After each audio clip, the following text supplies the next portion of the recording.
My name is Larry White, and my final project will be on social networking. What is social networking?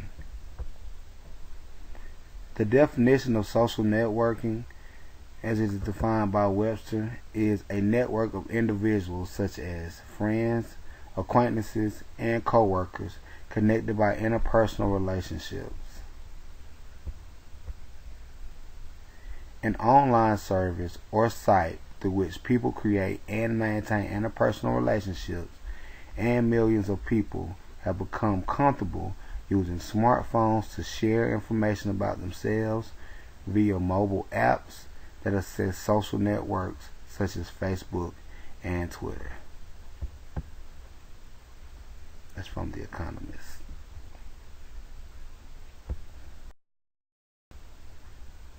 So, what are some social networking sites? Here I have listed 10 of the most popular social networking sites that are used today. We'll start with Facebook, Twitter,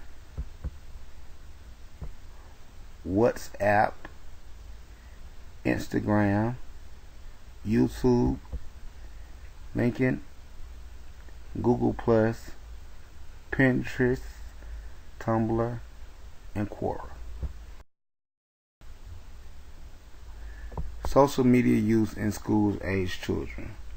According to the American Academy of Child and Adolescent Psychiatry, surveys show that 90% of teens aged 13 to 17 have used social media.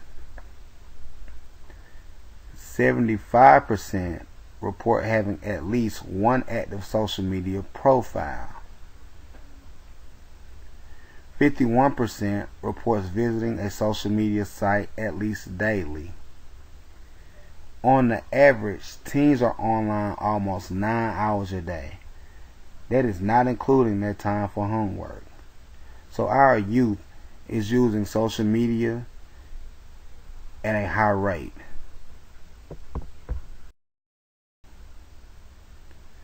Potential pros to social networking. Social networking can be good for our youth because they're able to stay connected with their friends. They're able to meet new friends with shared interests, find a community and support for specific activities, sharing artwork or music, and also a pro to it is exploring and expressing themselves. So social medias and social networkings are used appropriately. It's good potential that can come out of using these social media. For every pro, though, there is a con. Potential cons to social networking is exposure to harmful or inappropriate content. For an example, sex, drugs, and violence. The exposure to dangerous people. Cyberbullying is a con, a risk factor for depression and suicide. The oversharing of personal information. The exposure to excessive advertisement.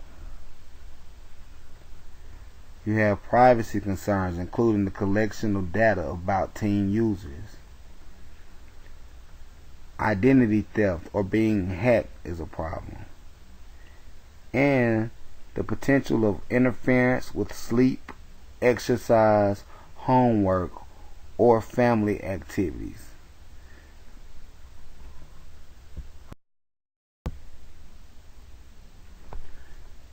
Social networking in the classroom.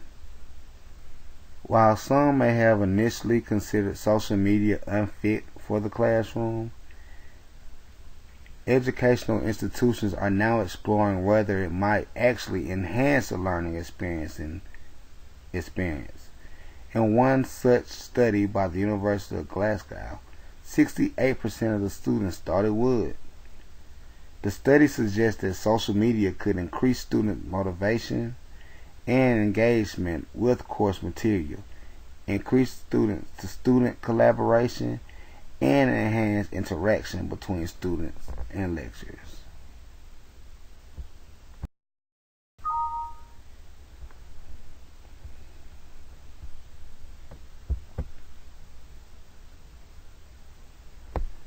Social networking in the classroom continued.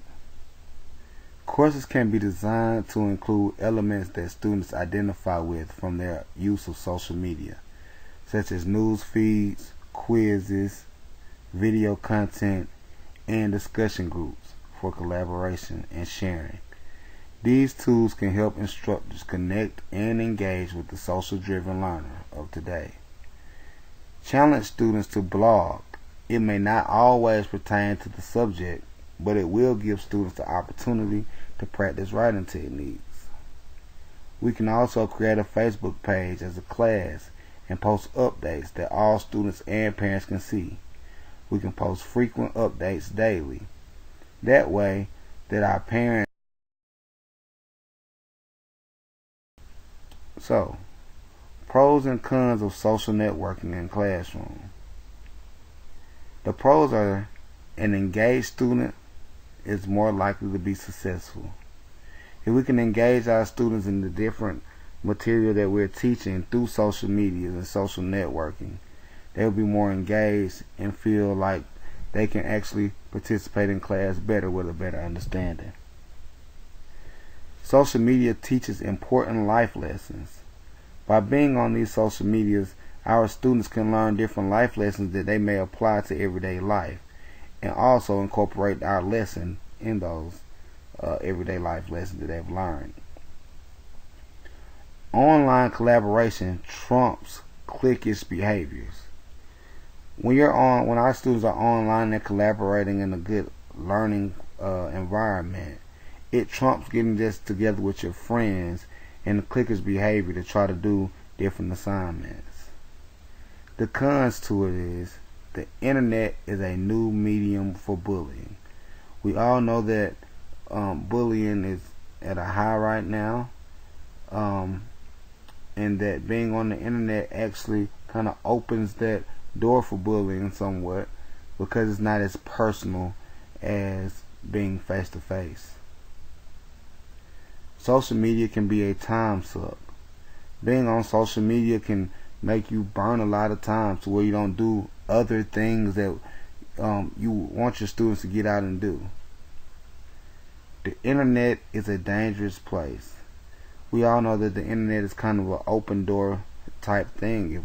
If we don't monitor our students closely, that internet can be very dangerous, and you can meet dangerous people on the internet and do things that students can do things they normally would not do on the internet.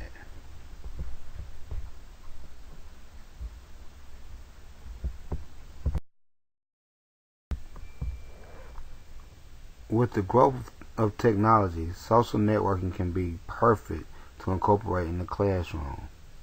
In my research regarding social networking, I learned that social networking can be very productive if used correctly in the classroom. Even though there are pros and cons using social media while networking, the pros outweigh the negative if us as teachers apply the social media correctly in our lesson. Most of the youth of today have familiarized themselves with social media and is very comfortable with using social media to communicate with friends and express themselves. If we as the teachers can incorporate social media and make students comfortable with our lessons through social media, it may pique students' interest in the lesson. By introducing students to blogs and using Facebook and other social medias for parents and students to stay aware of daily activities and assignments, it may encourage students and parents to become more involved in the classroom. Quizzes, news feeds, video content, and discussion groups for collaboration may help keep students interested in the lesson and potentially encourage students to want to learn more. With the growth in technology use in schools and the major social media movement, with the student we have to be able to adjust and reach masses through social media. Relating to our students is something that will allow us to build a good rapport, and that will allow us to monitor and assess the students accordingly. Social networking could be the key component for students to excel in the classroom.